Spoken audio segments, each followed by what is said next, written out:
Hello, everyone, and welcome to video 9 for the 2020 MATC Scholars Program. My name is Gabriel Bruguier. I'm the Education and Outreach Coordinator at the Mid-America Transportation Center at the University of Nebraska-Lincoln. Our video is entitled Funding Your Success, and in it, I'll give a presentation that talks about some schools that offer full tuition scholarships. I'll talk about some additional scholarships, and then finally, we'll go through an application for a scholarship that's available to you. So without any further ado, I'm going to get to that presentation. All right, there we go. Okay, funding your success. So overview, I'll talk a little bit about my own educational journey. I'll give you some tips before you begin to apply. Then we'll talk about area schools with full tuition scholarships for Native American students. Next, National Indian Education websites. And finally, the NCIA Chief Standing Bear Scholarship application. We'll go through that and I'll provide some information about that.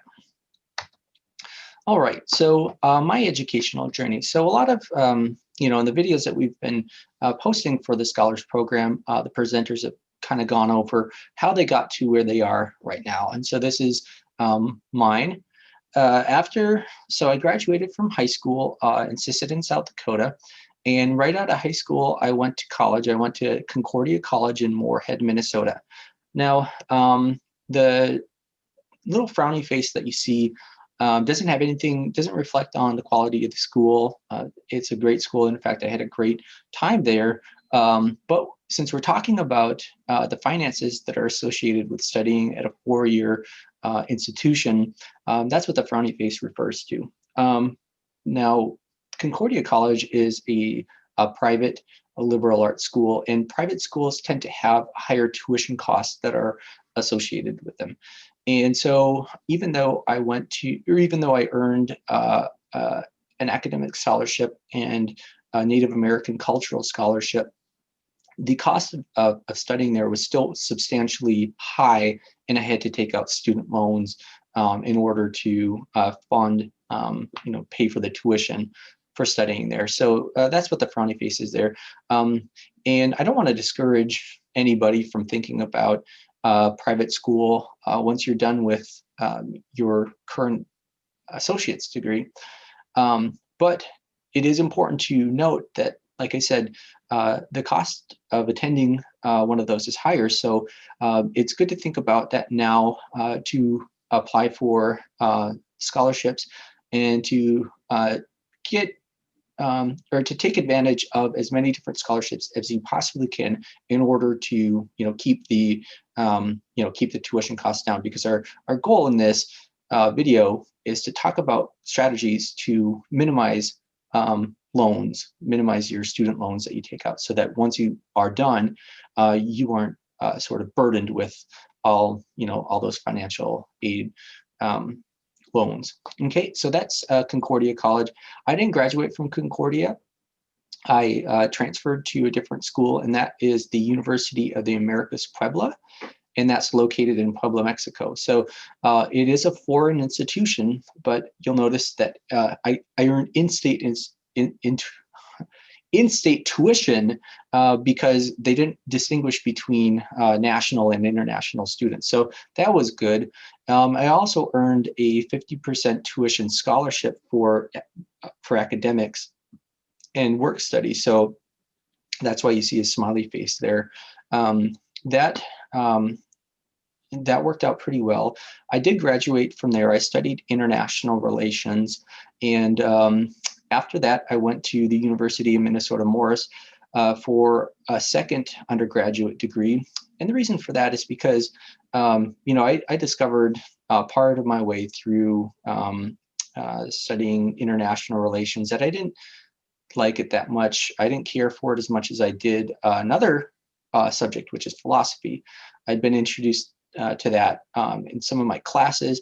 But unfortunately, at that institution, I wasn't able to switch majors. And so I decided to graduate with the international relations degree and then go on to study philosophy, mainly in preparation for graduate school. So my time at the University of Minnesota was brief, but I did have an opportunity to have the full tuition waiver, which I'll talk about in a future slide. And there were lots of scholarship and fellowship opportunities for studying there for Native American students. Now, I did take out some student loans because by that time, I was what is considered a non-traditional student, and that's just a student that is not coming straight out of their high school graduation. And so a non-traditional student will typically live off campus, will have to provide their own meals, transportation, student fees, and basic living expenses. So I did take out some student loans to offset the cost of that.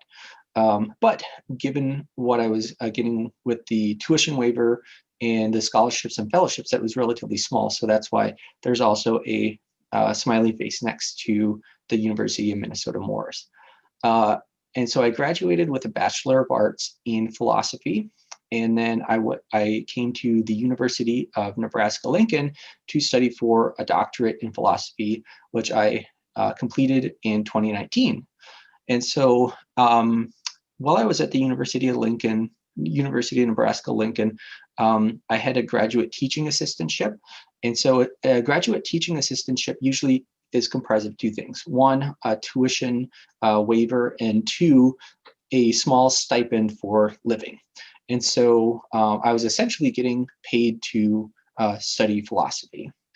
And while I was here, I also was the recipient of an American Indian Graduate Fellowship, which provided a stipend each year. I did take out some student loans in order to offset the cost of living. The stipend wasn't all that much, but again, the amount of loans that I had to take out were substantially lower than if I had to pay for tuition and other things like that. And so that's why UNL has a smiley face. And so there are a couple takeaways that I'd like to discuss briefly. The first one is that things change, but it's important to follow through with what you're doing at the moment. So in my case, as I was saying, I realized maybe it was about 2/3 or 3/4 of the way that I really didn't like international relations, but I completed the degree anyway, and it really worked out for my benefit, because when I got to the University of Minnesota Morris, I didn't have to take any other classes. The process for streamlining was the process for transferring and starting work on that bachelor's degree was very streamlined because I had a degree in hand. And so it's important to keep that in mind. It's also important to keep in mind that things will change. Your interests change over the course of over studies, and that's okay. But just my advice is to complete what you were working on at the moment, so that you have your best foot forward when you embark on the new direction. My next takeaway is that your career doesn't have to determine your degree. And so, like I said at the outset, my current job is as the education and outreach coordinator. But if you look at the degrees that I've earned, they aren't education degrees. They're general liberal arts. But the point is that with philosophy, for example, I was very passionate about that, and I really couldn't think of studying anything else. But I knew, kind of in the back of my mind, that the preparation or the skill set that I would learn while I was studying that would be applicable to many different careers that didn't have like a specific requirements, like a medical requirement or a finance requirement, or like an engineering requirement. So many jobs just have as a requirement like a general liberal arts degree, because they trust that in the course of your study, you'll learn communication skills, you'll learn critical thinking skills, and you'll learn a general openness to new information that will help you deal with a number of different situations. And so that's kind of what, that's sort of what happened in my case. plus interests that I was pursuing outside of my academic studies, in this case, working on Native American outreach. I was a counselor for a Native American summer camp, helped to sort of shape the eventual career that I've been in for the last couple of years and have really enjoyed and continue to enjoy. So that point, I guess, again, is that career doesn't have to determine your degree. If you're particularly passionate about something, I would encourage you to follow that, because the motivation of being passionate will often help you to stick things out when things get difficult. Whereas if you're just studying something for an external reason, you might not have that additional motivation. And so that's my second bit of advice. And then the third bit is to repeat the thing that I mentioned before, and that my goal in talking about all this and in this video is to minimize student loans. And so you'll notice that I did complete my studies with some student loan debt, but it was much less than if I would have had to pay for full tuition throughout the course of my studies. And I didn't have scholarships to offset the costs of living, etc. So that's the goal. And with that in mind, we're going to go ahead and move on. You'll have information at hand with this presentation in order to help to minimize that. So before you begin to apply, the first point is to set aside some time to think about it. And I'm glad to remind you that you have already begun that process. Like I said in video number 1, I'd like to have you think about where you'd like to be in 5 years, and what are some of the steps that you'll have to take to get there. And so you've already started on that, which is awesome. The next thing is to talk to someone about it. You can talk to me, people at your schools would be happy to sit down and talk to you about how they can help you to get to where you want to go. The next step is to make a plan. And I'll talk about making one way to make plans in this video. And with the presentation, I'll also give you information so that when you go and talk to somebody, you'll go in prepared. You'll go in with solid information to talk about. And then the last point is to cultivate optimism and patience.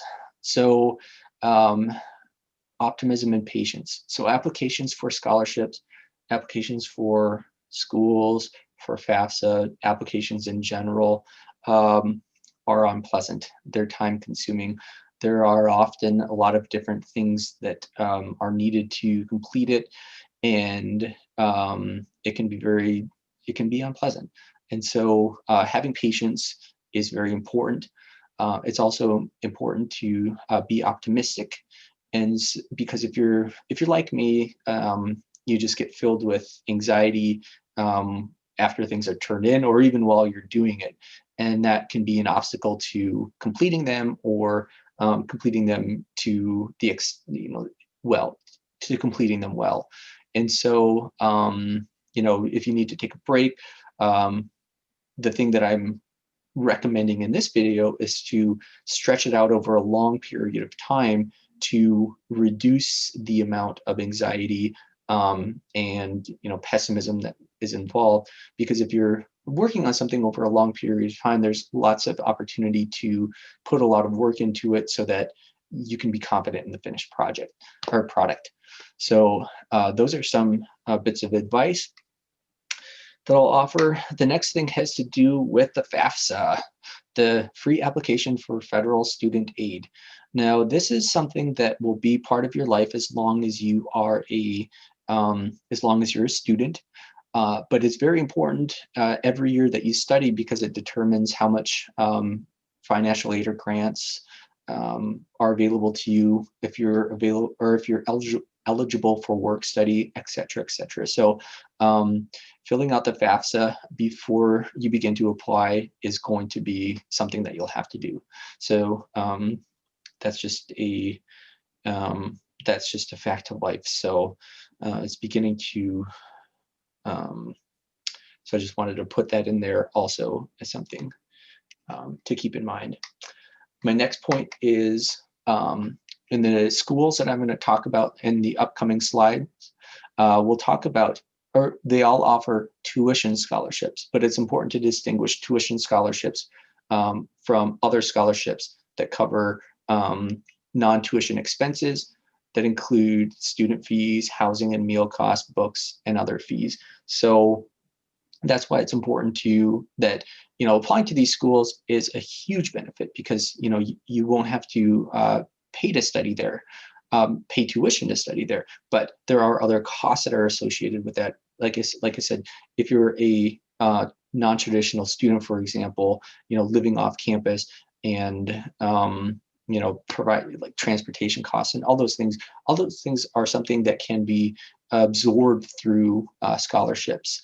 And so I will talk about those, or I'll offer a website that has a lot of different scholarships that are available to you. Okay, I think that's my last point for this slide. So here are 4 four-year institutions that I'll talk about: the University of Minnesota Morris, Wayne State College, the University of Nebraska-Lincoln, and then Fort Lewis College. That is not pictured on the map. So Morris, they offer a full tuition waiver to American Indian students who are admitted and who meet eligibility requirements. Now, in all the slides that are upcoming, I'll offer links to the particular websites, but I'm not going to go into them in the course of this presentation, because it'll make an already long presentation even longer. So what I will offer to you is you will have this presentation on hand, so that after you watch it, you will be able to go into the links and get the information that we talk about. UMM is a pretty good, or is an excellent school for Native American students. There's over 300 Native students enrolled, which is more than 18% of the student body. We've talked about Native American student groups, and I can tell you that the UMM Native group, or Native student group, is really large, really active. They have weekly meetings, meals, an annual powwow, and tons of different activities that you can take part in. They also have a special graduation ceremony. They have a special graduation ceremony. You get a star quilt or a Pendleton blanket, and then you get to keep that. I still have mine. It's really awesome. I still use it on a daily basis. I love it. And you get your picture taken with the group. It's very great. Very supportive, and like we've been talking about in these videos, it makes your college experience a lot more meaningful, and many other benefits. So I will say that for Morris, I have firsthand experience about that, and like I said, they also have a lot of different scholarship opportunities available for Native students. Next will be the University of Nebraska-Lincoln. And we talked about this in a previous video with Riddell, so this will be a little repeat, so I don't want to go over this too much. I do have links to what he presented last week, or 2 weeks ago, I believe. And so those are the links. It talks about the transfer scholarship for tribal college students, and it also talks about other scholarship opportunities available. And UNL also has the Unite group, which is very active and a very important part of Native student life, which I can tell you firsthand, because I've worked with them on several different occasions, and I hear very, very, very good things about the group. All right, the next school is Wayne State College in Wayne, Nebraska. They offer a 2-year full tuition scholarship to Nebraska Native American Community College graduates, and that includes NICC and Little Priest. And the link there will take you to that page. And then the link right below it is the actual application for that scholarship. And so that would be in Wayne. And then our last school is Fort Lewis College, and that's in Durango, Colorado. That is a liberal arts school, and they offer, like UMM, a full tuition scholarship for Native American students. And so the application and additional information are located in the link. And so those are the schools that I'll talk about that offer full tuition. And I will make a distinction between the schools that I've presented on. So on the one hand, there's UNL, and then there are, and then Morris, Wayne State, and then Fort Lewis. So all those three are smaller liberal arts college. I think Wayne State is a liberal arts college, whereas UNL is a large research institution, or it's a large state school. And so one of the things that was talked about in previous videos, and this is something that I hope you really think about, is what kind of college experience you want. On the one hand, at UNL, you have a lot of just, I don't know, an overwhelming amount of opportunities and activities and stuff like that. But it's really big. There's a lot of people, and that might be a little bit intimidating. With the smaller schools, you have limited opportunities, but you still have plenty of things that are available to you. But you also have the benefit of being in a much smaller, tight-knit community, and you'll have the opportunity of forming closer relationships with your professors and your classmates. And so there's things that there's different pros and cons for each type of school. Luckily, there are different opportunities, or there are different options that are offered to you, in this case, that all have full tuition scholarships. That's great. All right, the next slide are other scholarships available to Native American students. So that's down at the bottom. I found this website that has a comprehensive guide to scholarships available to Native American students. There are so many of them. I have to say that there's so many different scholarship opportunities that are available, to offset the cost of paying for housing and everything like that. So that's I'm glad to report that. There's also talking to your tribe about financial assistance. Many tribes offer an educational stipend for tribal members who are furthering their education. And then I also have the point of talking to your staff, talking to the staff at your current institution for information and with the process. And I am here to help as well. So if you need ideas, if you want to talk through options, anybody at your school is happy to help. I'm happy to help. Just reach out to us, and we are here for you. All right. So now what I will do in the remainder of the presentation is talk about one specific scholarship that is available to you, that you can apply for. The application deadline is next spring, March 15th. I've got it marked on the calendar that's coming up, and that offers a $2,500 reward. Like I said, if you're still at a 2-year institution, or if you're thinking about moving on to a 4-year institution, it's the NCIA Chief Standing Bear Scholarship. And NCIA stands for the Nebraska Commission on Indian Affairs.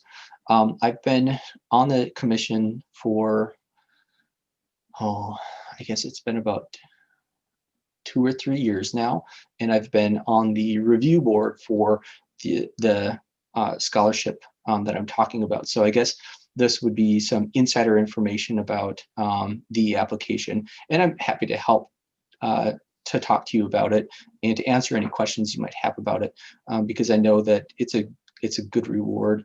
for offsetting the costs of studying. All right, the next point, introducing a tool called a backward timeline. The backward timeline, the general idea is to create a plan for completing a task by first identifying like when the task is due, and then breaking it up into its smaller components, thinking about how long each one of these takes, and then creating a schedule that takes into consideration all the different components of the task in relation to the due date. Okay, so I'm going to go over the application of the Standing Bear Scholarship as an example of creating a backward timeline. Okay, so our first slide here, let me get all the arrows on the screen. So what these arrows are doing is helping to identify information. So this information will tell you what all the various components of the task are. Some of them will be requirements, some of them will be due dates, and so you'll see in the middle the arrow that points, I guess it points, and on my screen it points to the left. That's your deadline. So that's an important bit of information because it tells you when everything is due, and then the smaller arrows that point to the right all those are little bits of information that tell you what you need to do before that date. Okay, so in more detail, these arrows indicate that you'll need to get college transcripts, you'll need to have a FAFSA report, you'll need proof of tribal enrollment or membership, you'll need to complete an essay question, and the scholarship application due date. That's what that arrow indicated. Okay, so that's step one continued. Now in step two, this is just breaking down the component tasks that include the application form. So you'll need to look closely over the information that's included on the form, and then become familiar that see what they're asking, and then answering that to the best of your ability. Your necessary documents, you'll need to get documents. So do you have all the documents that the application requires on hand, or do you need to go to some place and get them? I know in my case, I think I needed to get a letter from my tribe to verify my enrollment, and that was a time-consuming process.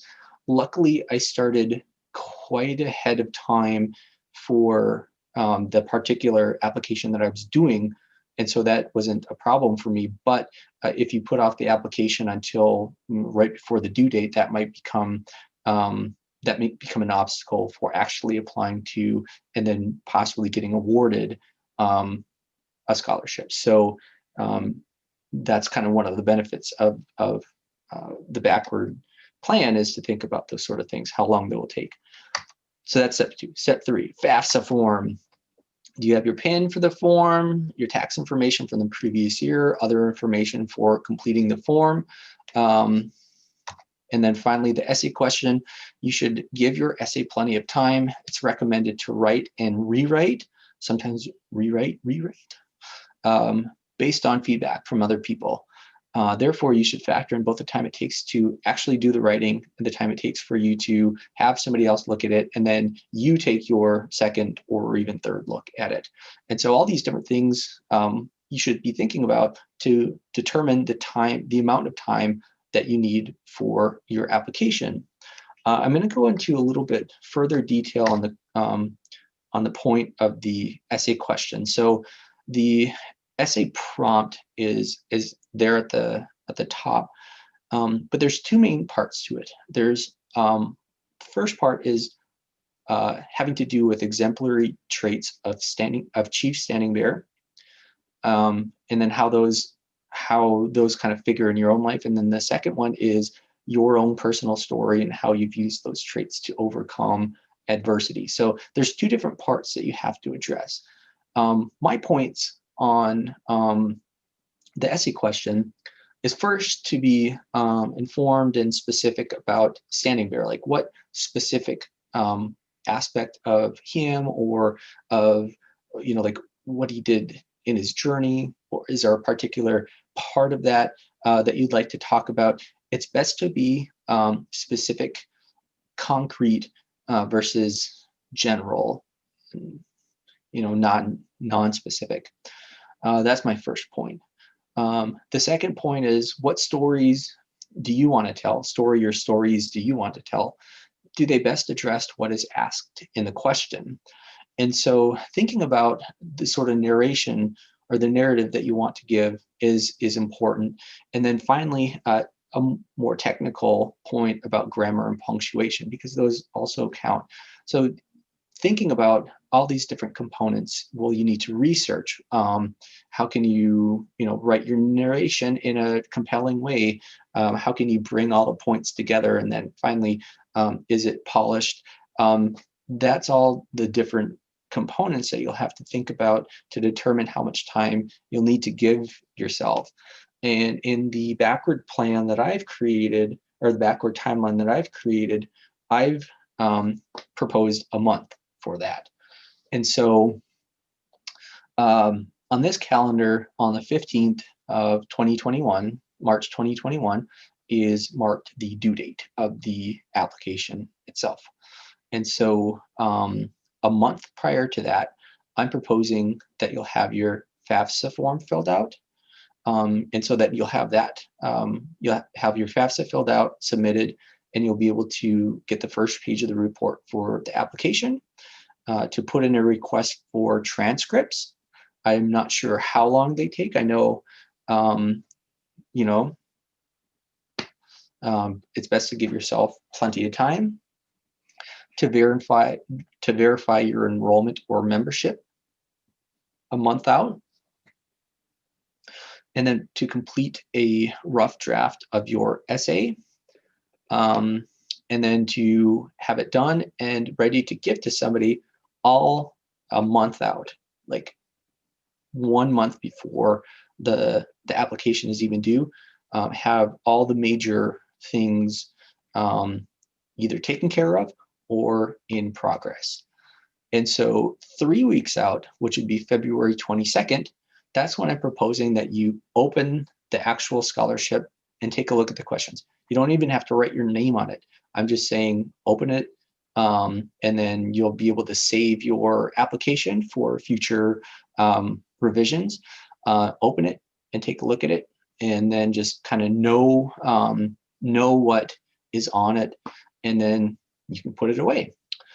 2 weeks before the due date, I'm proposing that you'll have your essay back from your reader, and you'll be able to do the revisions. So that's 2 weeks out.